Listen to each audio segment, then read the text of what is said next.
How's it going, guys? Track Bro here. I'm in beautiful Florida. I moved from Canada very recently to pursue my goals as a track bro, as well as starting my life, Canada, it was getting pretty tight up there. A lot of problems economically. And if you know anything about finances and economics, you'd understand that it's not going to get better anytime soon. For a country that hates the US so much, it's really ironic that pretty much all of our big corporations are really just conglomerates from the US, like Walmart, like, I don't know, you name it. Like, most of the companies I've ever worked with were either gigantic, oversized Canadian companies that are inefficient and just garbage, or I've worked with American companies that were much more efficient and directly spoke to the man, like basically if the US side would call up the Canadian side would immediately do what the US side says. So, I feel like more and more, companies like Target and, Goodyear and whatever other US company that retreated out of Canada did the right move, It just made sense. Like, why would you want to stay in Canada? It's uninhabitable. It's literally uninhabitable. How can you, buy a house, have kids, most of the women out there who are single in Canada, they've really turned to shit too. I'm not gonna lie. I was pretty lucky. And it's all because there's nothing else to do than to drink, smoke, and waste your time. There is literally nothing else to do. You cannot work hard enough to make it. It's just impossible. You'd have to win the lottery or fuck someone who did win the lottery, and that's exactly what you saw. So anyway, done with Canada. Did exactly what every rich Canadian ever did, which is move to the States.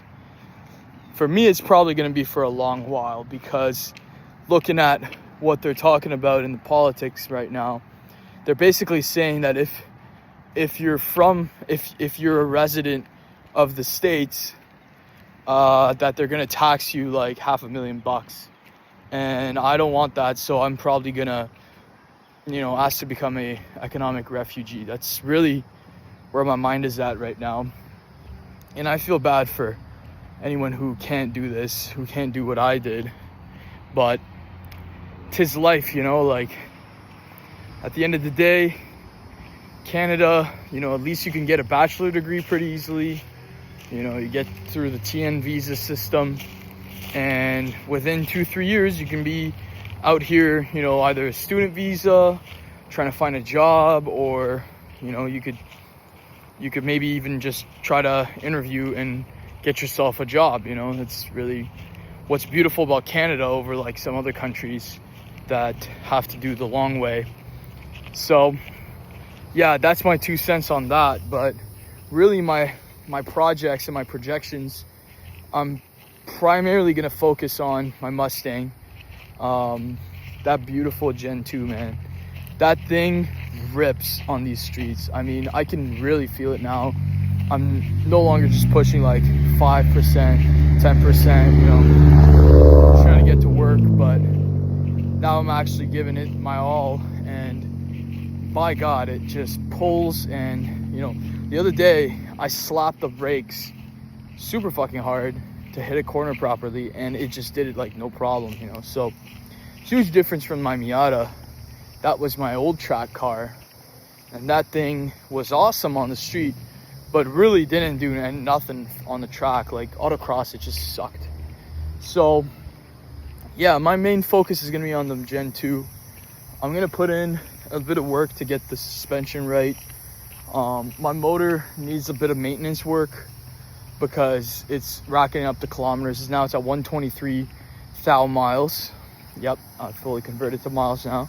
I think it's like 210 1,000 kilometers or some shit like that. But yeah, I'm gonna get into basically building on a budget.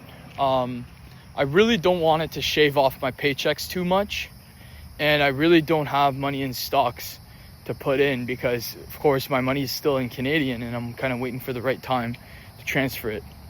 So the big thing for me is going around town and picking up the right parts at the right price.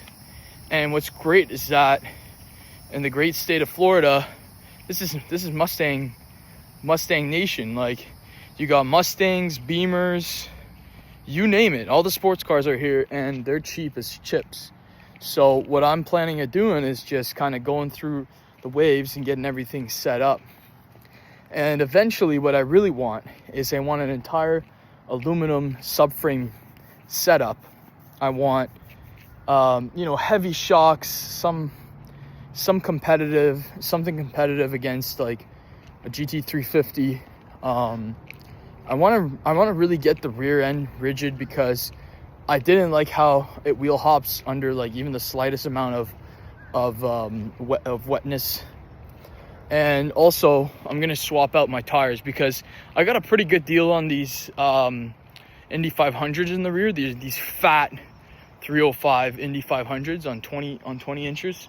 But I think that it was a bit of an overplayed move for me because if I had about $500 more, I could have bought some really nice 325s, which would have likely been better on the street.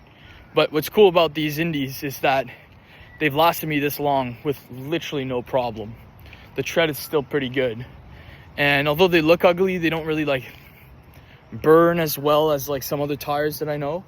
They get this like weird gray surface on them. They just did the job just fine. A little bouncy, obviously, because they're thick, but yeah, they're just fine. What I really want is just something sporty on the current rims that I got. I'm gonna have to also fix the rims that I got, kind of drill them smooth because I really hit some curbs last year that were just insane. Obviously the potholes in Canada after winter is out of this world. You go to China, but on top of that, going to Starbucks and whatever the fuck, you just rip your wheels. Now I got a really good deal on my wheels. I got these sick 20-inch wheels for about $200, and then another $200 for the tire for the first pair of tires I got. I got these like cheap Chinese tires on them first, and they were awesome. They were like those rims are fucking awesome, man. Like, I think the only thing that my car would need to really look good is a bumper and lowering springs, and that's it. It would look fantastic, but that's not where I'm going with this build right now. I'm just gonna go through the suspension, fix the whole thing, and then most likely just maintenance, tires, maintenance. Eventually I want a second pair of rims and tires, and I want to have a drag setup so that way I could do track day, then drag day, drag day. And really much later down the line, it's gonna be cam, internals, and eventually supercharger. Some people go supercharger first. I don't think I'm gonna do that because I feel like my internals I may have ringland already, I don't know. So I'm probably gonna do internals first, then go supercharger. Anyway, the Mustang, to be honest, makes really good power, and really not gonna have to worry about it. I may be putting in Cook's headers, get that sound out when it's warm, because when it's warm it gets kind of quiet. And I may also get an intake, looking at those Cobra Jets or the Boss 302s. I mean, those are really cool combos on Mustang motors. Although the Gen 2 is just fine, even just upgrading to a ported Gen 3 would be, just fine. But yeah, later down the line, if I do internals, then I'll probably stick in a Gen 3R or something competitive. Like I don't want a Roushey. I want to Gen 6 Whipple or some nice, some worth it, you know, something really worth it. Although 2.9 Whipples are nice, whatever. Something that will give me that power boost. And but if I don't do internals, then I was thinking of going with a Paxton, you know, a 2200 SL. Those are really cheap out here. Like $3,000 will easily buy you a 2200 SL. That's 800 to the wheel. But the main reason why I want to do internals, you know, other than obviously putting on a Whipple and not blowing pistons, but secondly is because I want to rev it out. I've always wanted a Shelby, and you know, since I was just, you know, a wee lad. And but to be honest, a high revving Coyote is a better sounding setup. You know, you get that beautiful low down growl of a Coyote, but just a little bit more aggressive than your Shelby. Your Shelby needs a lot of resonation to kind of have the same kind of attitude.